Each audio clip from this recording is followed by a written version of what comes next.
Well, ladies and gentlemen, welcome to another episode of the Magnolia House podcast, a reunion episode. Yeah. Long awaited. New edition. Yeah. Yeah. With the original cast. Yeah.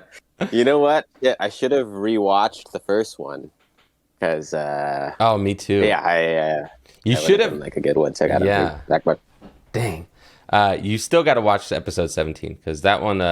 I did watch a bit of that one. It starts. The episodes are so long. Yeah, only like a little hour or something. But what I wanted to say is that that the episode starts off in a rage, but it gets really sincere and really good, and there's a lot of good discussions that we had. So, nice. And we covered a lot. Well, you know what I was just thinking about before I hopped on with you is how when we were talking the other night about the stuff we were talking about then and what we'd want to talk about now. Mm-hmm. I was like, you kept bringing up like, oh yeah, this is something you brought up in that episode. It's something you brought up last time we talked. Yeah. And I was like, like, I guess it's nice that like my views are a little consistent. But then I was thinking today, I was like, you know what? Like, I think part of what I hope that we get out of talking with each other is that the things we talk about, evolve in some way. Yeah. Yeah. And I don't want to feel like I'm talking about the same thing over and over and trying to make the same points over and over again,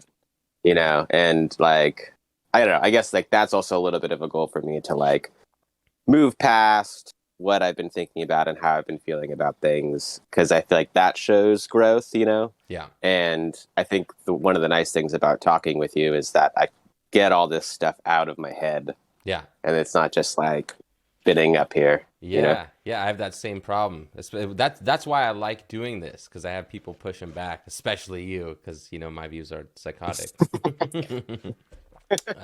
That's not true, but okay. Yeah. But yeah, what should we get into today? We had some ideas. Yeah, I mean, well, you just initially were like, let's do a recap or update of sorts about where we're at. And I mean, or we could just go over, I guess, kind of what the idea was and where we're at. And then I guess maybe just bring it back to where that leaves us in our creative journey, because I've been having revelations in terms of like, what is it that I need in my life and how much of my creativity needs to be expressed, and kind of like how do we contend with that as people who are trying to live a creative life but also just live a life, just trying to live day to day. That dichotomy, that's fucking a hard fucking balance. It's so right. I hate it. Why can't people just pay me money to do whatever I want? Well, that's the thing, is it's easy when you're successful, right? It's easy when you're successful to be a creative person. In fact, the troubles, I feel like, when you're successful are so different. You're like, do I sell out? Like, do I like take this major deal? Like, those are the troubles you have, which are real troubles. Day. And like, are you compromising the art? But like, I think where we're at, it's not like, oh, should I sell out? It's like, oh man, I wish I could sell out, or I wish, I wish I had those problems where I had too many things I want to work on. And, for me in my everyday life, it's like, I need to find that 20 minutes to just like think about it or do something. For me, it's how much do I want to shirk my real responsibilities and do art? Like, because that's what I do consistently, and it's not good because it's taxing on my mental health, because I'm at the moment, like when I'm doing it, I'm fulfilled in the artistic realm.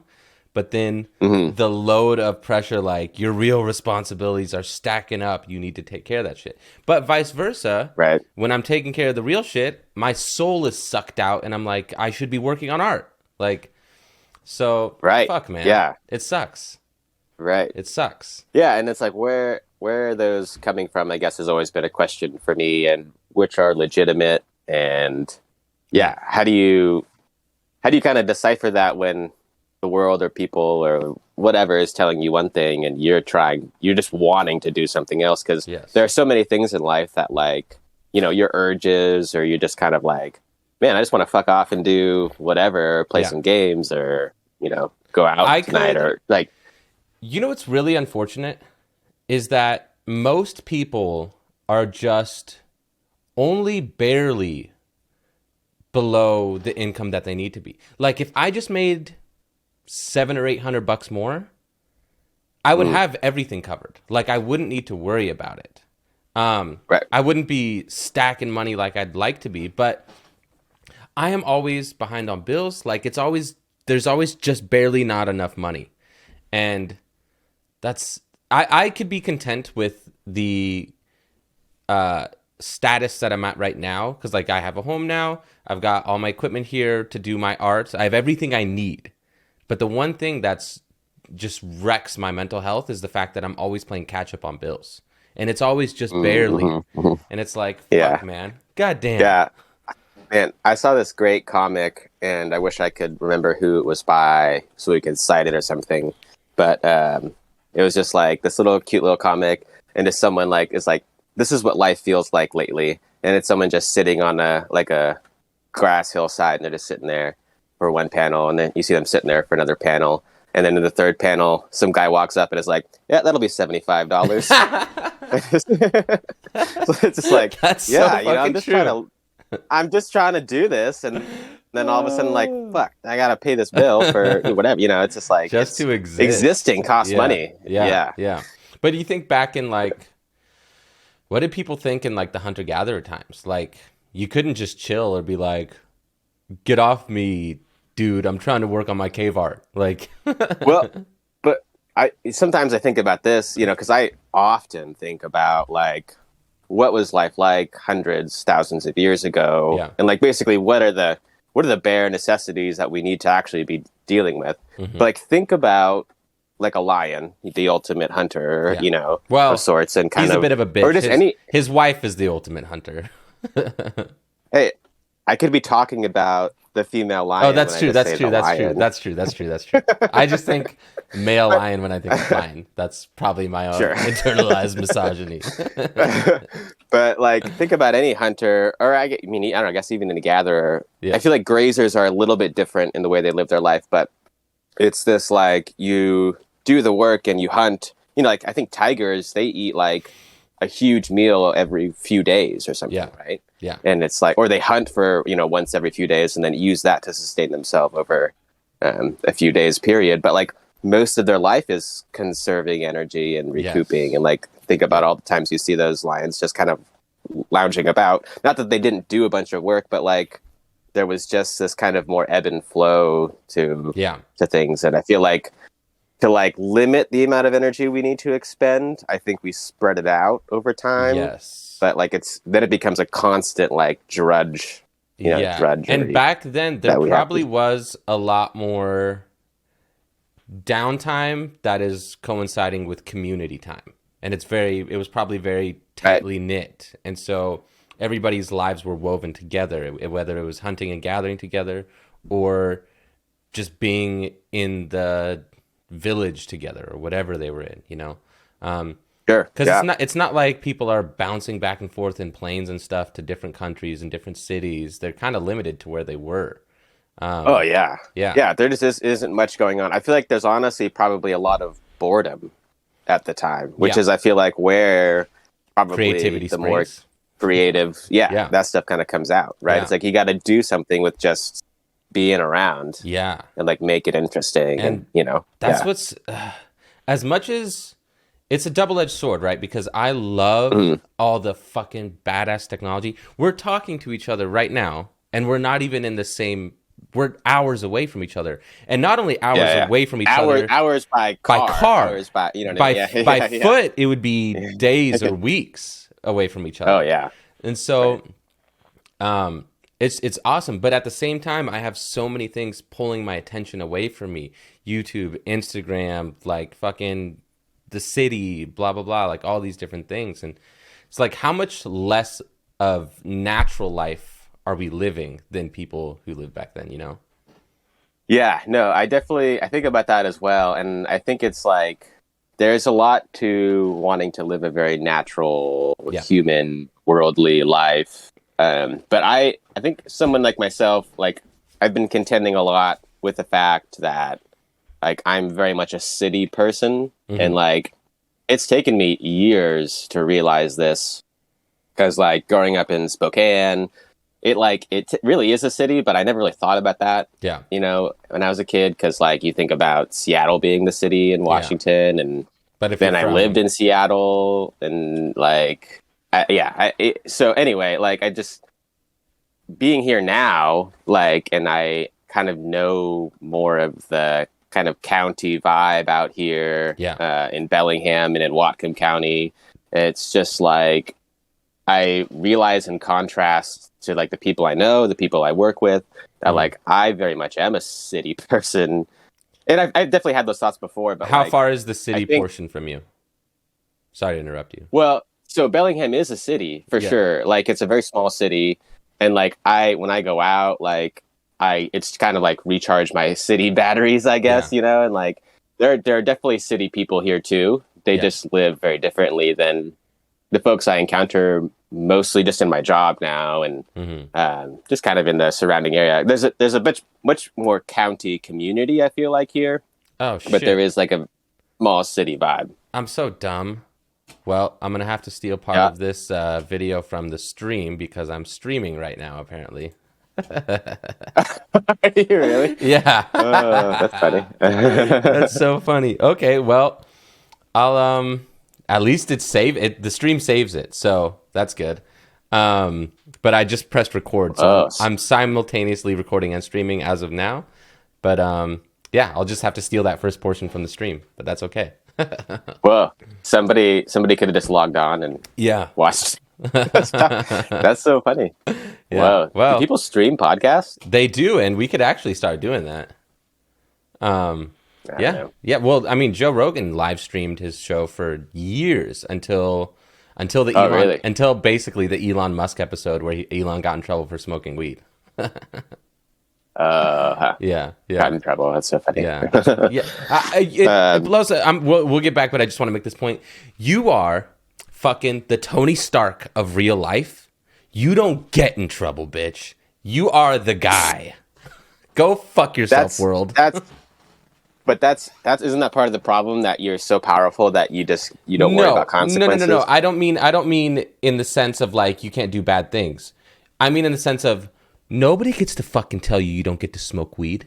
Nobody gets to tell you what you fucking do with your personal life. Go fuck yourself. Like, goddamn. That Joe Rogan in the episode, he was like, because Elon was like reading his phone, and Joe was like, "Who's that?" And he's like, "Oh, I just have a friend who's reminding me not to swear on the podcast."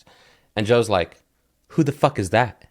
And he was like, "Just a friend." And he goes, "Tell him he's a shitty friend. You're Elon Musk. Don't ever forget. If you do, call me.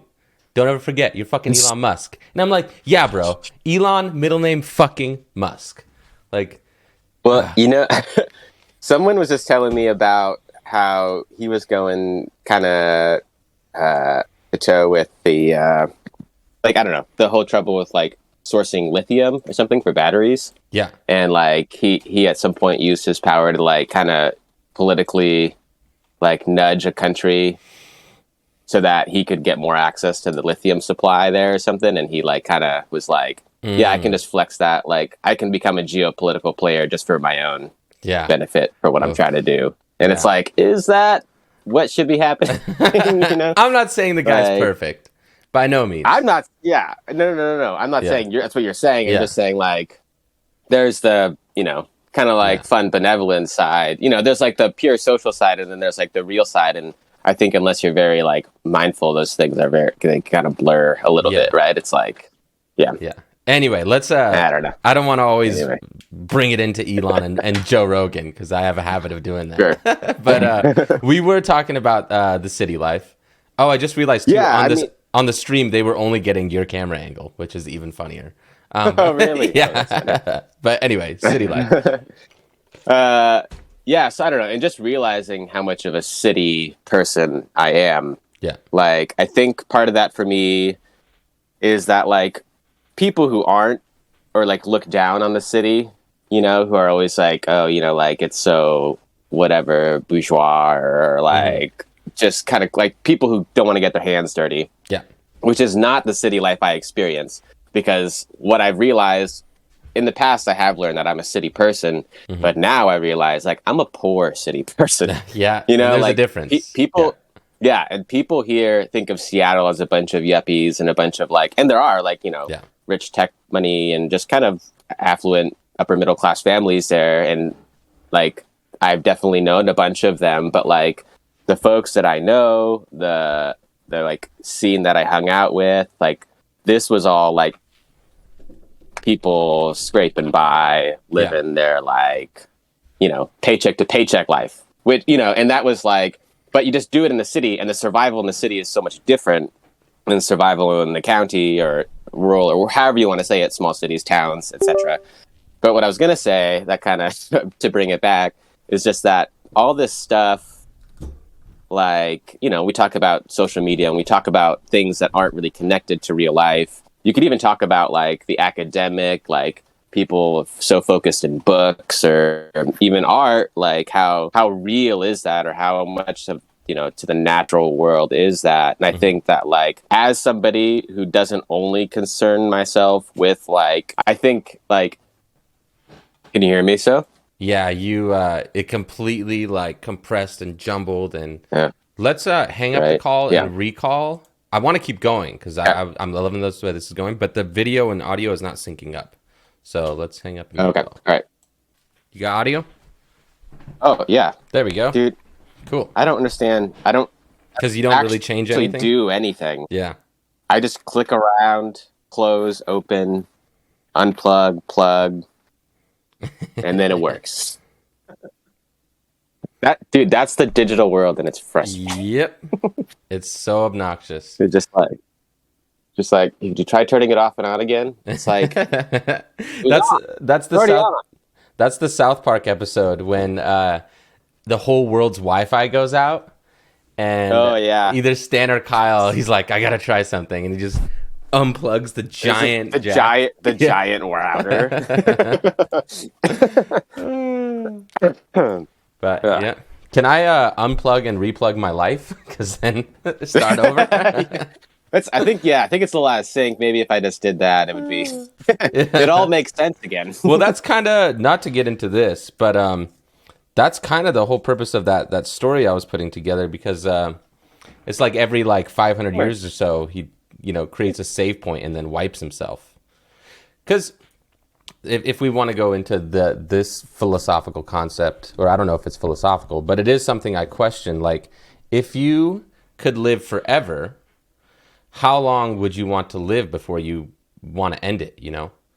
And if you would get to that point, would it make sense to save your memories, wipe them clean, and start over? Well, honestly, I feel like I've thought about this topic a bit. And I think there's a couple different ways you could answer the question. You could answer it practically. You could answer it theoretically. You could you could answer it artistically, right? I would say that I think that would happen naturally. I think you would like generally like kind of forget old lives and start new ones. Yeah. And everything else, it would just seem like a distant dream almost. Yes. You know what I mean? Kind of like your 6-year-old self seems like a distant dream. Right. Like you kind of remember things, but they're not real memories. Yeah. Right? Yeah. Like they're kind of just fabricated in a way. Or like they just become stories you tell yourself. Yeah. Yeah. And I think that's kind of how it would go. But there is maybe a point where the compilation of all those years starts to wane on you, and you just start thinking, like, because we live, if we're super lucky, 100 years. But what if you lived for 10,000 years? Like, at what point, or you could live for 10,000 years. At what point are you like, well, that's all, folks. Like, I've had enough. And if I were to get to that point, I would just want to wipe and restart. Well, again, so another point about this that I would say is that I think this is something I've thought for a while, is that I think the idea of a lifetime is kind of set within parameters. No, it's like its own duration, right? So like whether your life is short, your life is long. The way that you progress through that from young to old age, immaturity to maturity, probably has the same arc to it, right? So if you live for thousands of years, the way like elves do in Lord of the Rings or something, Yoda, you're considered immature. Yeah, or yeah. I always you're think considered Yoda. immature even hundreds of years into your life. Yeah. Like, oh, I'm It's all only relative. 250. Yeah. I don't know anything. Yeah. You know what I mean? Like, so I think that like in that way, and I think we're seeing that even now in human life, the fact that we live so much longer, we're guaranteed, quote unquote, 60 years or whatever. That didn't used to be the case, and people would mature much quicker. Yeah, they'd get married earlier, than they have do kids now. earlier, work earlier. Yeah. Right. I think the weird thing we're kind of encountering, especially with things like kids and giving birth and stuff, is that our bodies have evolved under a different circumstance. So like for women or people who have kids, like having a kid when you're 30 is more difficult and different than having a kid when you're a teenager or you're 20 or whatever. Well, you're technically medically a geriatric or whatever at 30 or something like that, which is I think it's insane. 35. 35, I think. Yeah, which is weird. That's insane. Yeah, right. But like you might not be like as mature, or you might you're still young, and these days you're considered young. So it's you're not even in your prime yet. God, the clock is ticking for me. I got 10 years to have a kid, basically. But I don't. I mean, if you want, I've always wanted kids. I feel like there's lots of people in the public eye like that are having kids in their like 40s and 50s, and like it's kind of strange. I want to be able to spend as much time as I can with my kid. I don't want to clock out at 70 or 65 and then only spend 25 years with a kid. That's like if my dad died 4 years ago. That doesn't seem like enough time. No, totally. So, but I don't know. But at the same time, I'm not ready for kids right now or anytime soon because it's mainly a financial thing, and also got to find someone who wants to have kids with me. That's probably the big part. Sure. Yeah. But But I think about if you could live indefinitely, it's I just always think of Yoda, like how wise he is and how much shit he's seen. But I don't even think he's that old. I think he's like 1,800 years old or something like that. Yeah, he's like I feel like he was like 1,000 or something in one of the early Star Wars movies or something like that. Yeah. But then, the baby Yoda character is like 50. Yeah, that's weird. Is it really? Yeah. How is it still so stupid? Well, because it's just the way that species like develops. Yeah. Because I remember in like one of the first episodes of The Mandalorian, he expects to find an old Jedi. He's like, but it's actually a baby, and he's like, "Whoa! Like I thought you were 50 years old, like an old person." Why was he expected? Did he hear tale of this Jedi that was foretold? No, he was sent to kill him. Oh, by who? I don't know what they call the First Order or something. Oh. One of the new Empire. They knew that Yoda was going to be a force in the future. They like hired him. They're like, there's this like person of like incredible strength or something. This 50-year-old Jedi that uses the Force that we want you to go kill. Huh. And he finds out it's a child. Star Wars is so cool, but not as cool as it could be. What do you mean? The concepts are amazing. I think just the writing around it isn't that awesome. I don't know. Well, the way they're just cranking things out these days is kind of insane. Yeah. It's like every few months there's a new Star Wars series. Yeah, and like, but also it was written. The original were based in a very low tech. Real world. So I don't think they quite imagined all of the real shit you could do with technology. Like the whole idea of Darth Vader doesn't really make sense. If you're in that technologically advanced of a universe, you could just rebuild him a body. Like straight up. Yeah, but resources are still precious, right? No, they're not. You built an entire Death Star. Like, that's a good point. You that built a planet. Yeah. Yeah. Yeah. So maybe just remove a few of the bathrooms, and then you can use that money to rebuild a new person. Also, you're like the leader of the fucking galaxy. You have money. Yeah. So anyway, let's what do we want to veer off to? What's on your mind? I mean, we haven't even really got to just sort of the different ways that we kind of tackle and view creative living, I guess.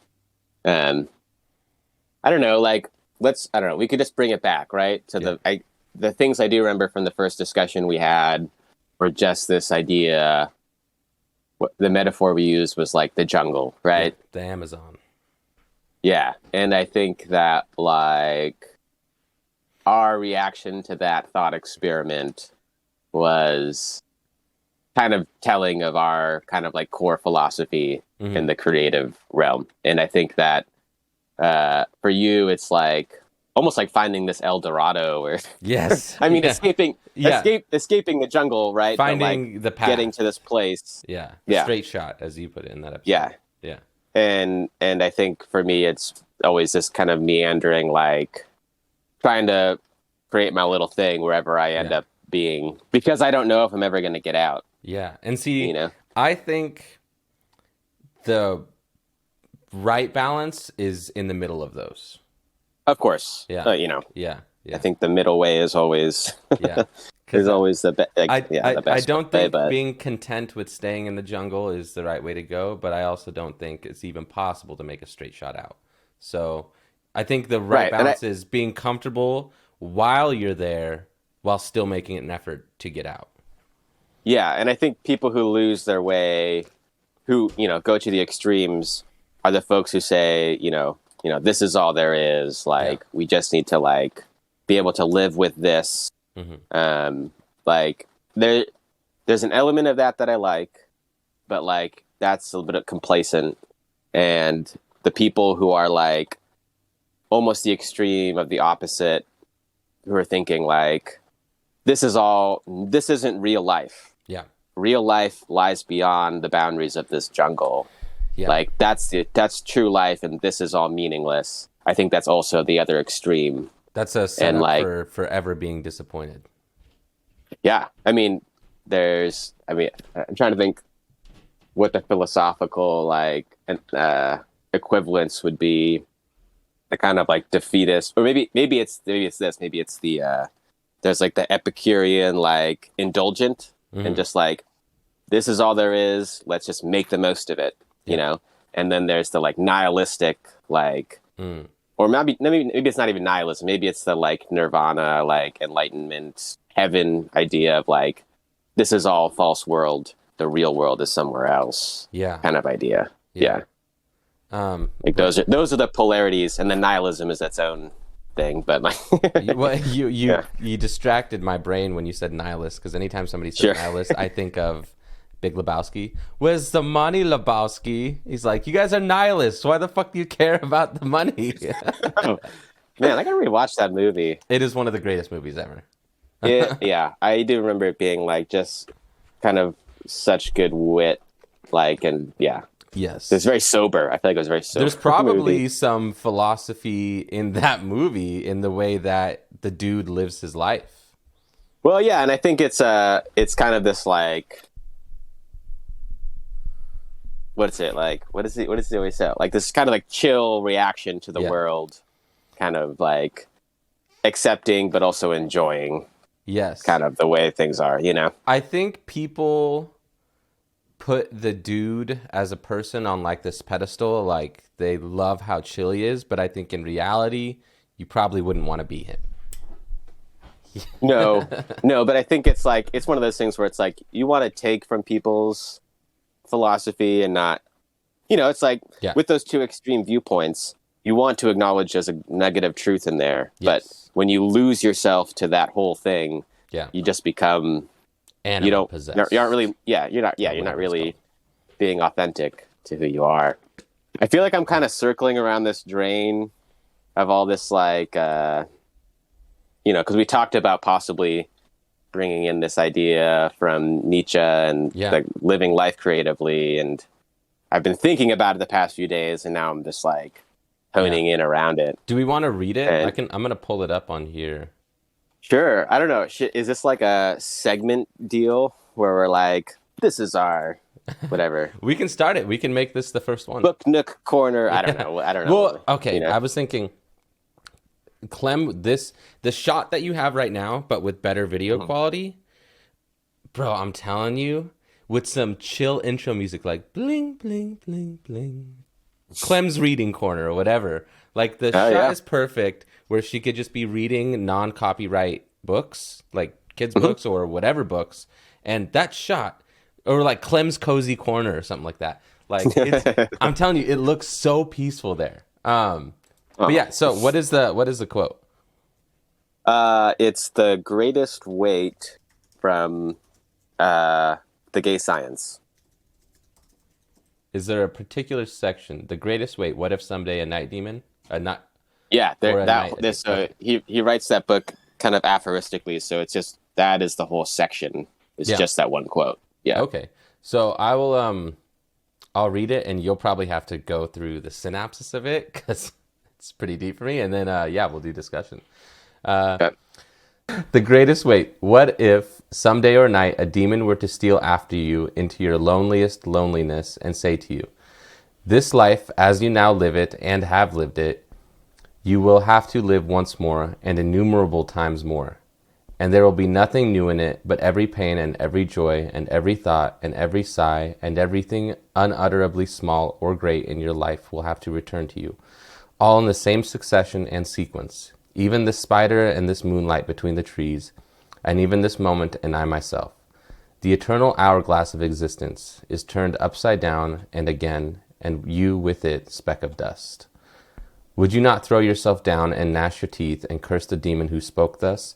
Or have you once experienced the tremendous moment when you would have answered him, 'You are a god, and never have I heard anything more divine'? If this thought gained possession of you, it would change you as you are, or perhaps crush you. The question in each and everything, do you desire this more, once more, and innumerable times more, would lie upon your actions as the greatest weight." Oh, that's where it comes from. "Or how well disposed would you have to become to yourself and to life to crave nothing more fervently than this ultimate eternal confirmation and seal." God damn. What the fuck, man? He needs to go outside and touch grass. I mean, maybe at first we could just say like, kind of why I felt like that was a good thing to pick. Like, first of all, like Nietzsche's a very popular philosopher, so I think that's like easy. People kind of know what he's about without having known a lot about or reading a lot of philosophy or anything. And he's kind of a pop culture icon in a way too. And this is like a very popular idea of his that people have taken, and it's kind of like this existentialist feeling that people have taken out of his philosophy of just like the immense weight of your life and like making your life meaningful and like being able to like enjoy your life in some way that like is worth it for you to live. Is he saying essentially that you should live your life in such a way that if you had to live it over and over and over again, you would be good with it? Right. Yeah. And I think it's from this like point of view of like, you are the only one that's going to live your life. Yeah. Like nobody else lives your life. So like, you better be okay with the way you're living your life. Like you better enjoy it so much that you do it over and over and over again. Yeah. Because you're the only one that's going to have to live it at all. Damn. God, that is like, deep. Maybe he's not just some crazy old guy. Well, he did go crazy because he got like super sick, and then like didn't he get like some kind of poisoning? Like I don't know exactly what's what it was. What's the stuff in thermometers? He had an illness, mercury. I thought maybe he had mercury poisoning or something. I don't know if it was that specifically, but there was. He was kind of plagued with health issues most of his life. Yeah. I thought of this tangent. This is a tangent just for a second, then we got to wrap it back because I'm so bad at getting off topic.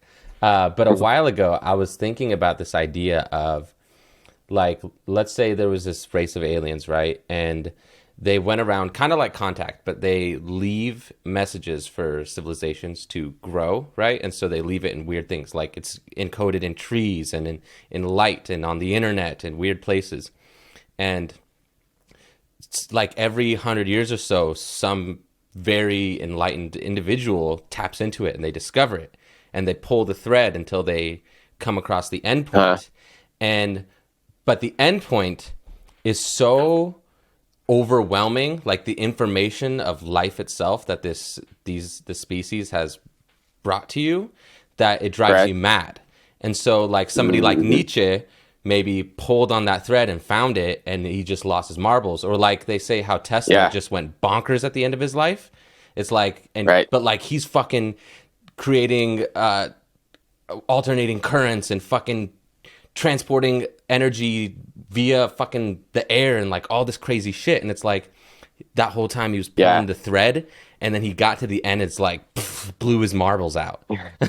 Well, he actually said as much, like during his lifetime. Like he was like, I feel like I'm going down this route and I'm like starting to stare at this abyss of like my understanding, and I feel like if I keep going this direction I'm going to lose myself. Like he kind of did, and I think he kind of saw himself as like sacrificing himself to a cause a little bit. But even I think Bertrand Russell, who was like an analytic philosopher, did the same thing with logic, because logic comes to dead ends. Like there is no logical system that works all the way down. It's all at the bottom, kind of not meaningless, but like there's no sense to it once you keep going further into it. So I think, there's definitely a truth to that feeling.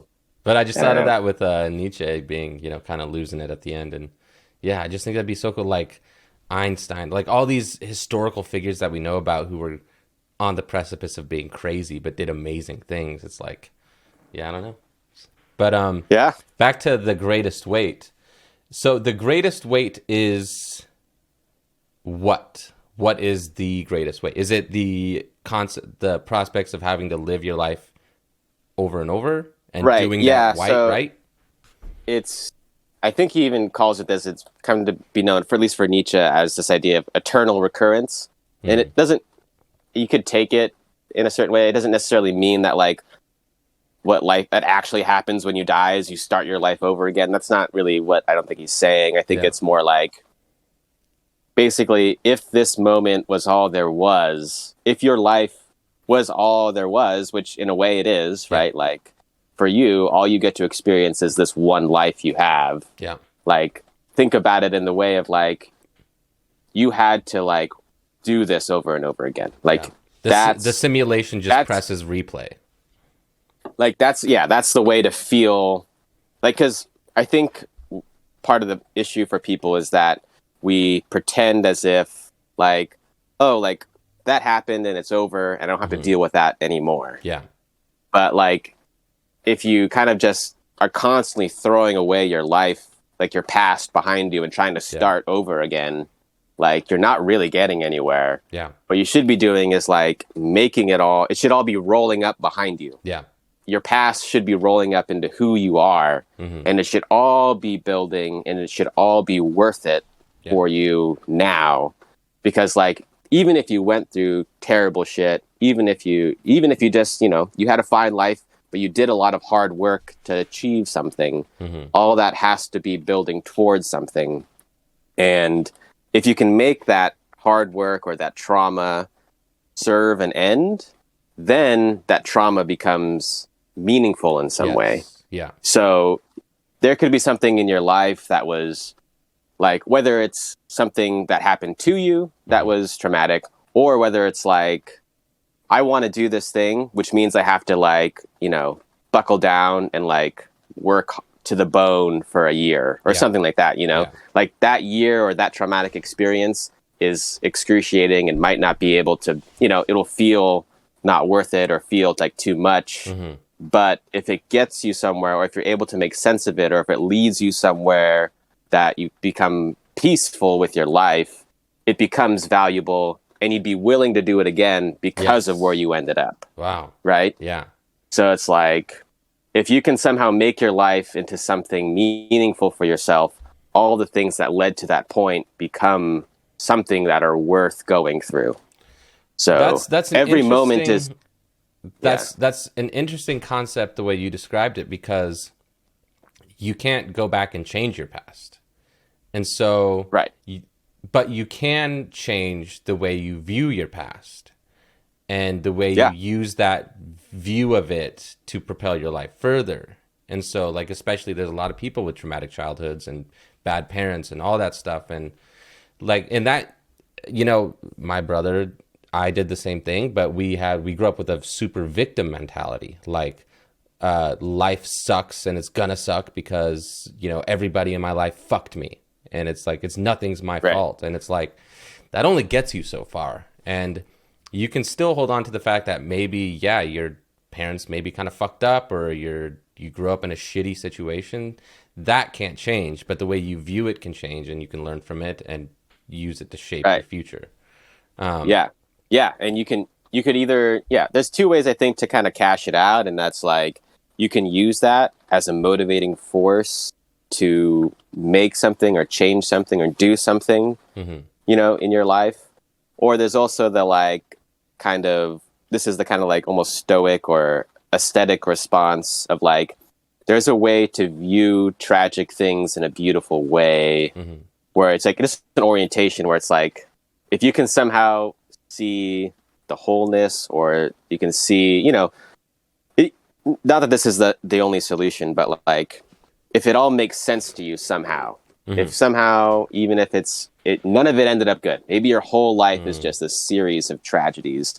And there are movies like this, there are stories like this, but they're just told in a way that makes them beautiful. Yeah. Like, you could also, if you're the kind of person that could see it that way, see your life that way, you could still have that feeling that like, it was all, you know, it's all somehow part of the whole. It's all, you're it makes sense in some way. The story of Jesus. You know? Maybe. Because his whole thing was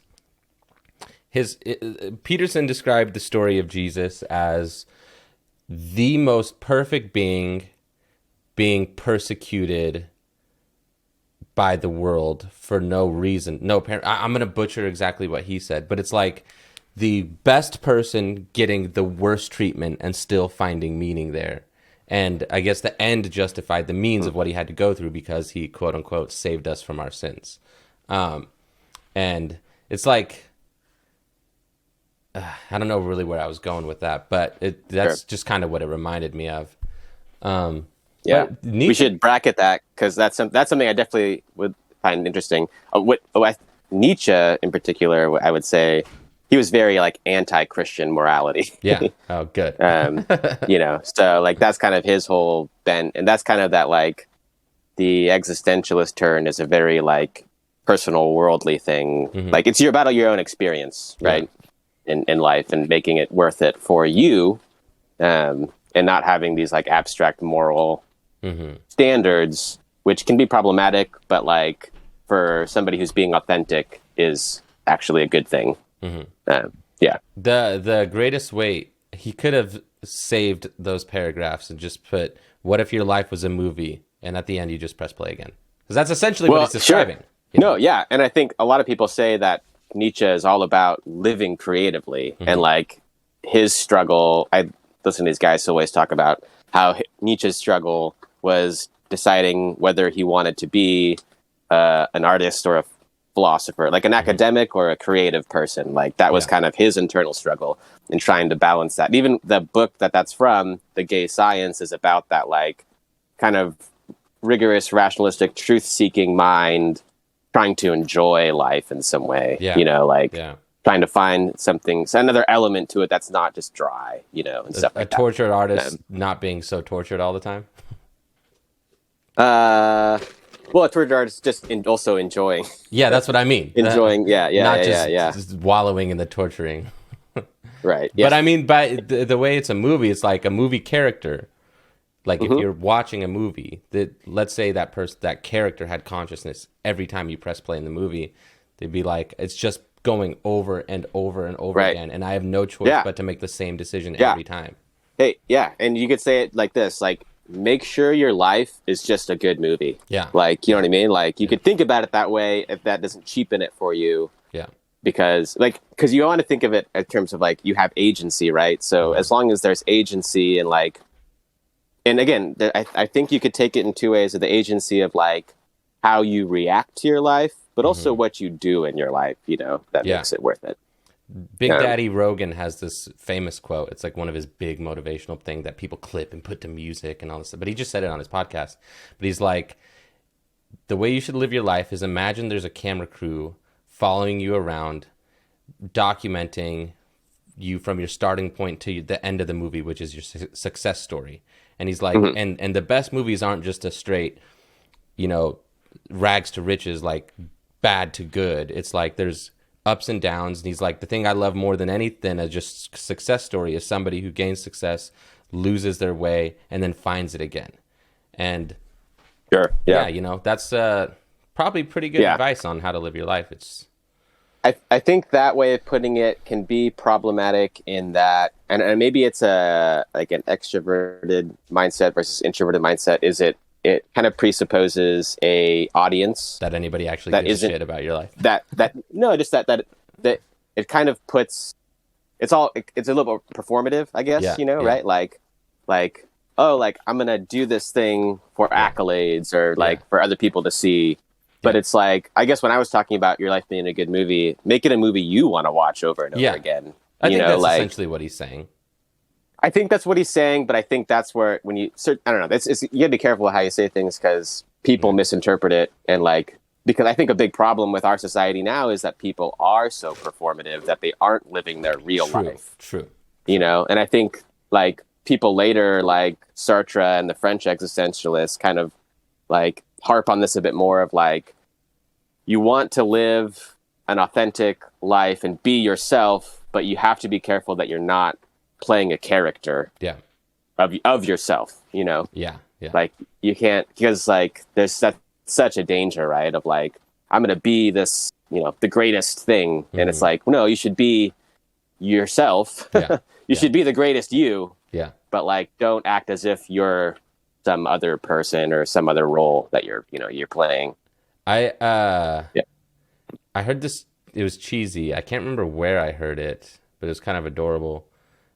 Somebody said, be yourself because all the other roles are taken. Something along those lines. Like you have no other choice but to just be yourself. Right. But that's deep. I think it's one of the great parts of that quote, and maybe this is how we can, I don't know, wrap it up or whatever, but like, is that reaction that the hypothetical person would have, like, you know, he uses, I think, the word demon in not like a evil way, but in kind of like a magical fantasy way of like, somebody with powers comes and says this to you. Like, how do you react? Like, think about your life. If somebody said that to you right now, would you be like, oh, shit? Like, no, like, you know, would you, what did he say? Throw yourself on the ground and gnash your teeth or whatever. Like, would that be... That visual is kind of weird. I just imagine somebody going... like... like, grind. Like, he's like, would you throw a temper tantrum? would this thing be a devil to you? Would it be a curse? To say that? Or... And he even says, like, you know, he talks about all these moments of your life repeating, but then when he talks about, you know, was there just one moment where you would be like, this is a God coming to me and giving me this gift, you know? And the same, like, the demon is almost like neutral to your response. Like, this is what's happening. You know, like, this is how it is. But that really just like, clicked. And it's all about your reaction, you know? It really clicked for me just now when you said that that view makes things so that your past is rolling up on the rest of your life.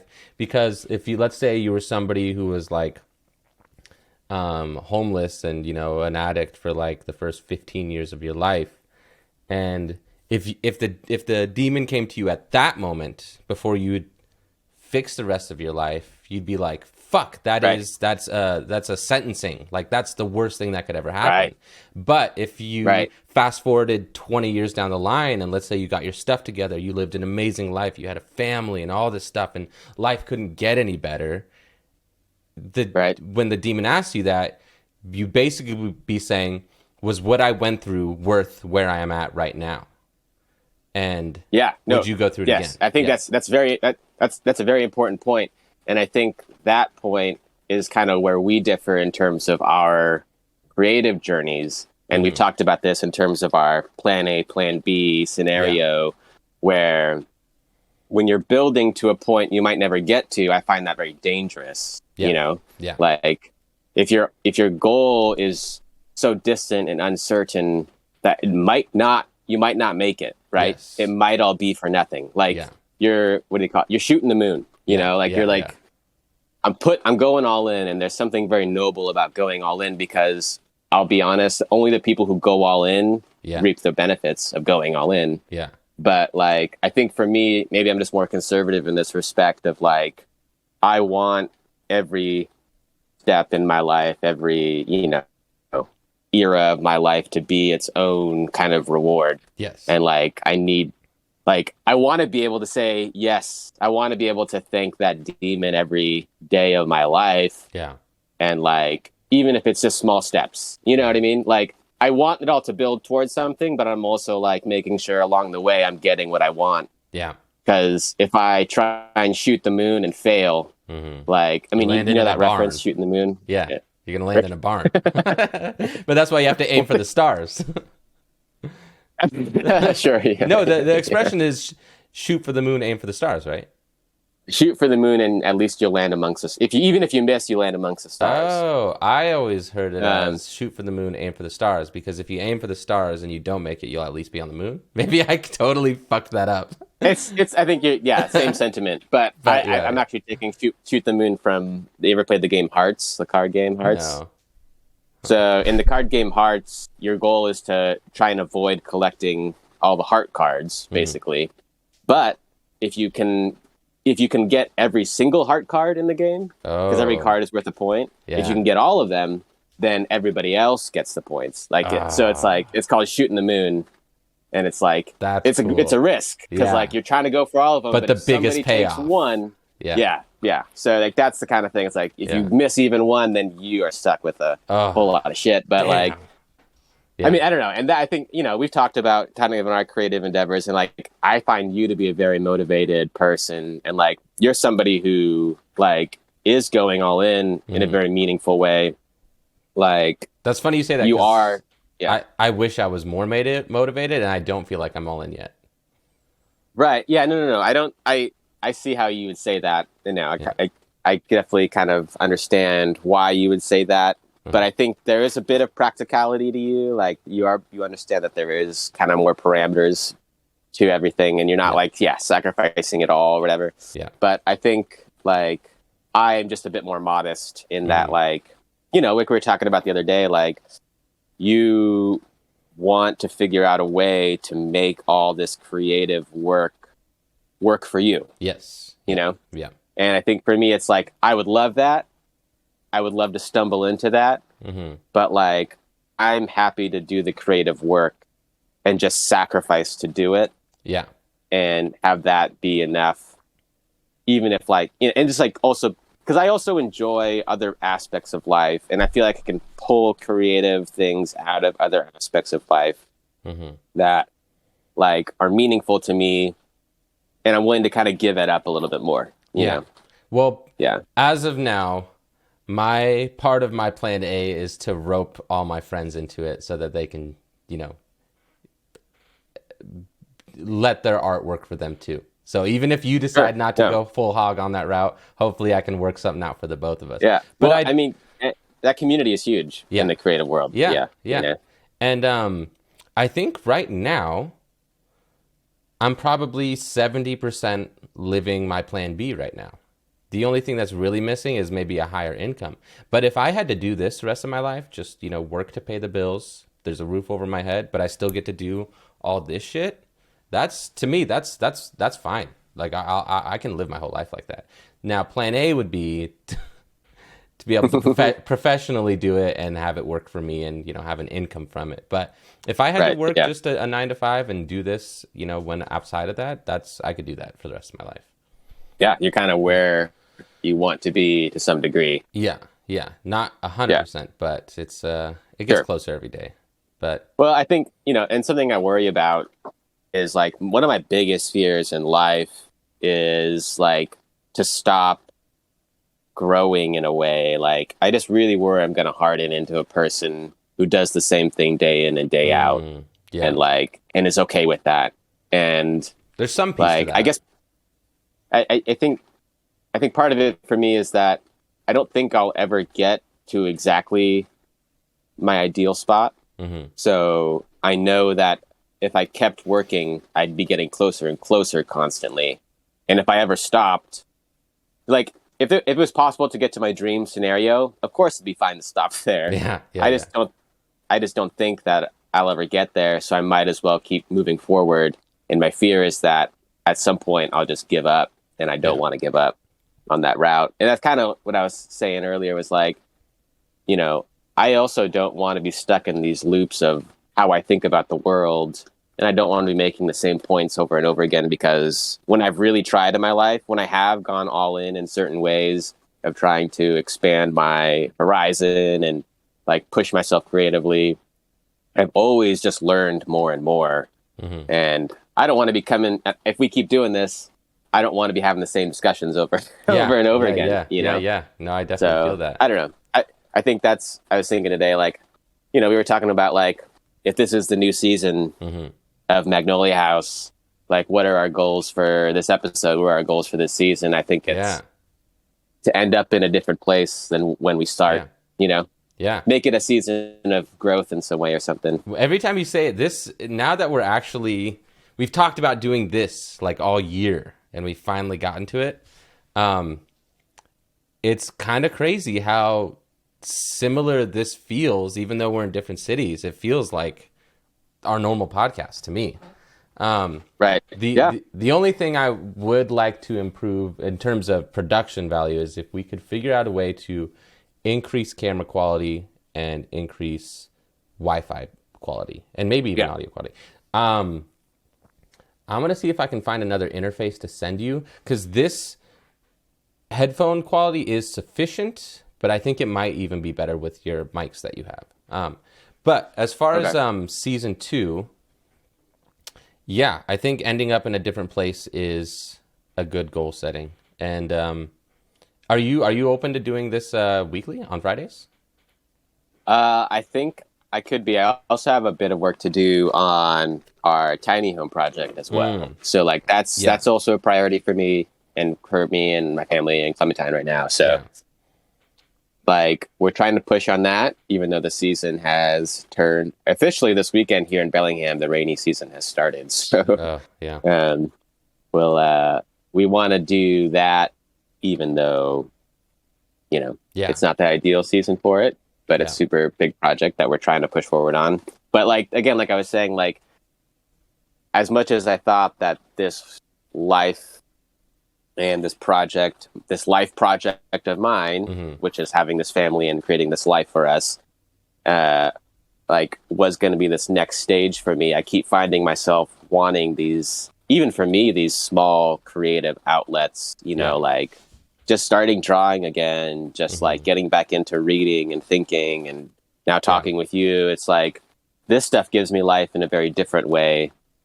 Like then, it's this creative outlet that I crave in a way that it's kind of hard to explain as a creative person, Yes. And probably you feel like, when you do a big goal, like buying a house or building a house, once you build it up in your mind, and then once you actually get there, it's like slower moving than you were hoping.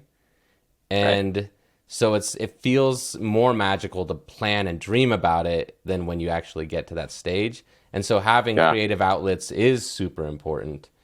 And because go ahead. I'm just thinking now, I was like trying to explain kind of that creative drive, because I've always told you that like you're somebody that I recognize that creative drive in, even at times when I don't know how much I have it in myself. And I've worked with a lot of people on various small projects and things like that, and it's just not a common thing. Yeah. Just like there are tons of people out there that I haven't had the privilege to work with who are doing it, and like, they have that drive. And like, I'm very thankful to know you, because you're somebody who I can work with stuff on, and we can Likewise. Like, I don't know, kind of, do that stuff together. But I was just thinking, like, I know we've talked about before how like we feel bad, or like we don't like it when we aren't able to work on stuff. Yeah. But I think what I've been feeling a lot lately is not that, like, I don't feel bad in the unproductive way of like, at least for me creatively, it's not that I feel guilty that I'm not being creative.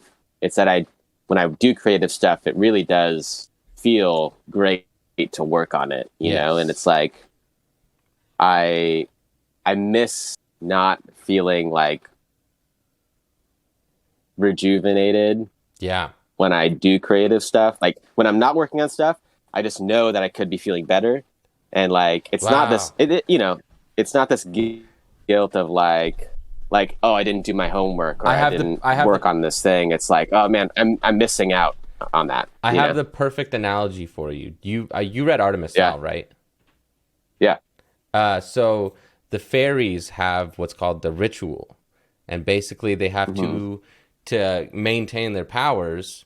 They have to go to this like mythical, magical tree once a year.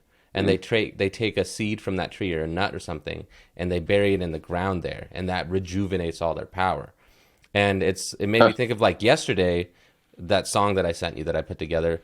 That was the first time I've done any real like artistic stuff besides like streaming or whatever, but that's different.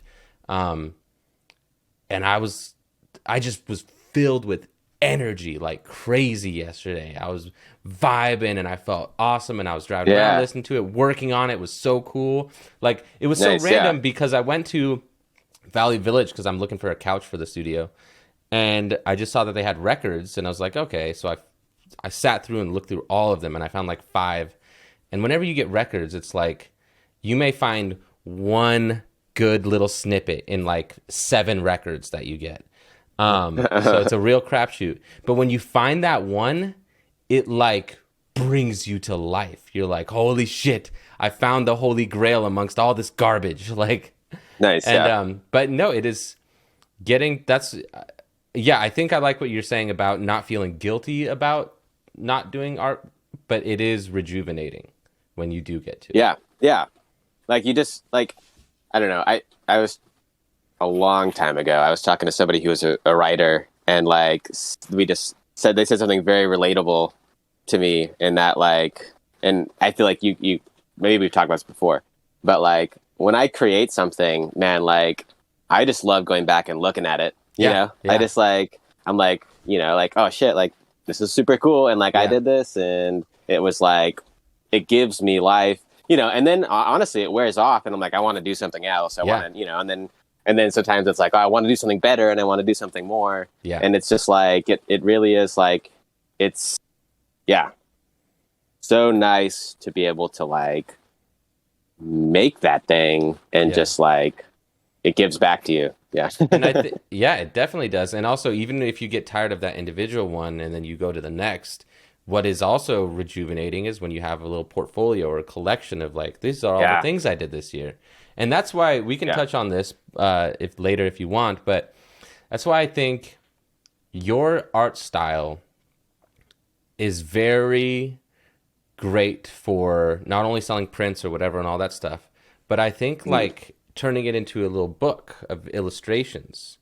And I think especially if you have it multicolored and all this stuff, and people are, so do you know Nathan's Weird Planet, that alien Instagram comic?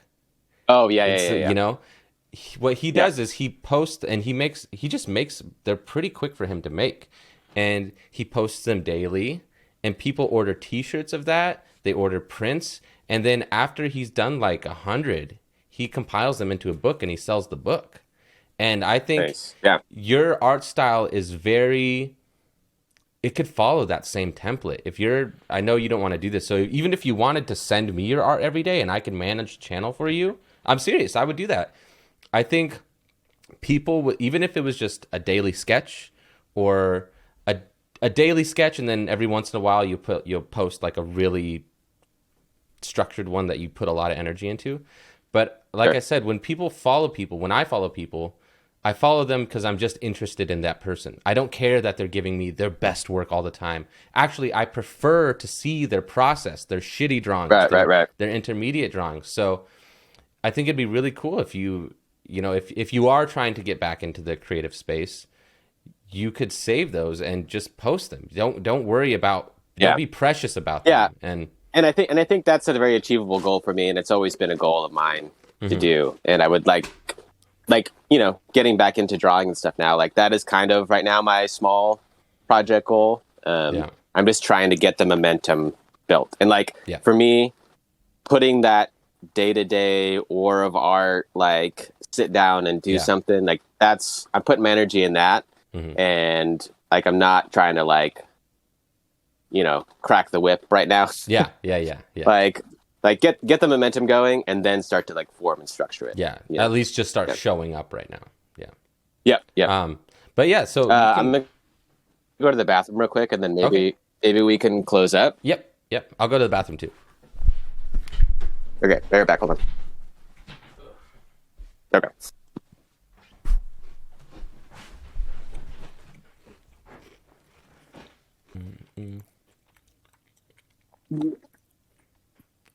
Yeah. Nice. Any closing thoughts? Yeah, I mean, we kind of hit all the stuff we were kind of thinking about talking about. I feel like, I mean, what are you? I don't know. Maybe what are you working on right now? I'm just curious. I am. Well, I want to pull the trigger on doing everything that I'm working on and be more consistent and hardworking about it. But especially now that we have the ability to do the podcast, that really takes a load off my back, because I do want to keep the podcast going, but I haven't put any energy into finding guests. But now that Tristan is interested in doing this more consistently, and so maybe if you can't do every Friday, maybe I can do 1 week with Tristan, 1 week with you, or on the days we're all free. I would also like to talk with Tristan and but as far as my near-term goals, I would like to start having guests on, other than co-hosts and you and. Well, I was thinking if you're already saying maybe we do like kind of focus on as we experiment with kind of bringing in outside thought and maybe this kind of philosophy or just kind of thought nuggets of stuff, and maybe doing it by month. Like maybe this month we do pull some Nietzsche stuff, just so we get we can also learn together and get an idea of what that's like. Just like that thought world. Because if next week or whenever we come back to it, we kind of get a little bit more of Nietzsche's thought, might help create a picture that we can discuss more. Yeah. But I have this whole thing on Nietzsche in my own mind and my own having learned about Nietzsche and other thinkers, and where I feel like he resides in our history of understanding ourselves in the world. And I know somebody that I used to talk a lot with, that might be down to join for an episode. Yeah. That's actually great. What I just thought of as we were discussing this topic is that since we know how to do this, that opens up our possibility for guests from anywhere. Granted, they're not a boomer and can figure out things on their end. Oh no, Jonah is also a no. I didn't mean that person. Musician to degrees. Yeah. Very tech savvy, more so than me. Because I'm thinking of mental health professionals or whoever we decide to have on in the future. People over the age of 45 aren't necessarily the best at technology. And those are the people I'd like to have on. May not be. Yeah, may not. But also I've met a lot of young people. I met a lot of young people who aren't good at technology either. Yeah. It's kind of crazy. Yeah. And honestly, I'm starting to feel like I'm somebody who's not that great at technology all the time. So I'm fumbling my way through it. Anyway, so for me, what I'm trying to do in terms of this is like I'm trying to podcast more consistently. I'm trying to make music more now, but I also want to do tutorial videos. I want to do live stream beat making. I want to do all those things. And then I also want to do video editing and all that stuff. So, but it is a lot when you still have a job, and that sucks. But what about you? What are your near-term, long-term goals in terms of all that? Well, I've gotten back into drawing again. And it's been kind of crazy because, man, like I was at work one day and just had this motivation and inspiration to make this comic. And I was just like, it's one of those ones. I have had many comic ideas in my life, and I've learned that it's like you either make it or it dies with you, you know? Yeah. And this is one that it's a very simple 3-page deal that I still haven't finished, but so I want to do that. And like I was like, okay, I'm just gonna go out and like go down to the bar and draw this thing out. Yeah. And I was just drawing, and I was like, I'm rusty as fuck when it comes to drawing. Yeah. And I was like, man, maybe I can't get into this. So I've been kind of just working at becoming, you know, get shaken off that bit of dust. Yeah. And it's one of those things though that like it happens real quick. Yeah. Now, you know, I've put a lot of work into my life and like becoming a better illustrator, and you get rusty when you don't do it, but because I've put in that work, I can fall back and it comes back like riding a bike, you know. They say the same thing about building muscle. It's like if you've never built muscle, it's going to be really hard. But once you've been consistent and you've done it the first time and you take a break, it comes back right away. Nice. So that's what bodybuilders do. Sure. Cool. Yeah, I mean, I totally feel that. And like, so I've been just doing a bit of drawing and sketching to get my chops back up, but I want to finish this very small comic, and hopefully that'll motivate me to do a bit more. I've had long-term ideas about creating a little small self-publication type thing, or putting things out digitally. So that's kind of the art stuff. And then I'm hoping to like see where this goes with you again. I'm excited to start the next season of Magnolia House, because I think for a while, I don't know how you're feeling, but I was like, who knows if it happens or not. Yeah. I was always hoping, you know, because, you know, life takes in different directions, and you had so much stuff going on. I was like, I feel like maybe what we did in that first season got you to a point where you were able to take off with it and do other things. So we're stoked for that. Go ahead. Sorry. And just like long term, I'm honestly kind of getting interested in maybe other crafts like woodworking or something like that too. So that's like to the next couple years maybe. I think I bet you'd be really good at wood carving. I know that's different than woodworking and you know, that kind of arena, but you're very similar to my friend Bruce, which you met, except he's way more weird and eccentric. But visually, he's good at seeing things. But I think you said you're not too great in the 3D space. Is that what you said? Just creatively, I think what I like about woodworking and even carpentry, which I'm doing now, is just kind of the structural problem solving, like craft of it. Yeah. It's just like carpentry is like almost a bit too rough for me, and because you're just building structures, right? And woodworking is like smaller scale, like building furniture, just kind of small, like fitted joinery stuff, which I find really interesting. So Well, we got a taste of it with building the podcast table, but I can't believe we built that fucking table. It's steadier than it was before, which is crazy because I removed different braces. We never even put the bolts in the top, which would have really tightened it up. But you know, we never needed to do that. Screws work just fine. They seriously do. Because I'm using screws right now. It probably looks cooler with the bolts, but they're still not in. Yeah. Okay. Well, this was fun, and next time hopefully it's less problem solving, and we can just get to it.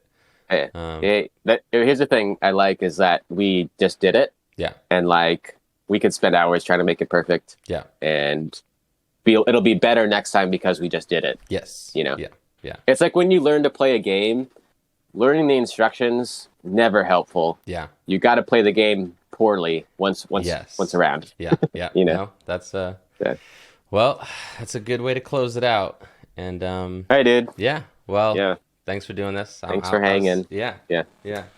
Well, I love you, and I'll see you next time, and we'll see when we can do this again. Yeah, whenever you have time. Fridays are actually perfect for me because it's a slower day. And I mean, let's tentatively look at next Friday, but honestly, on Wednesdays we can chat and see where we are. Okay. So.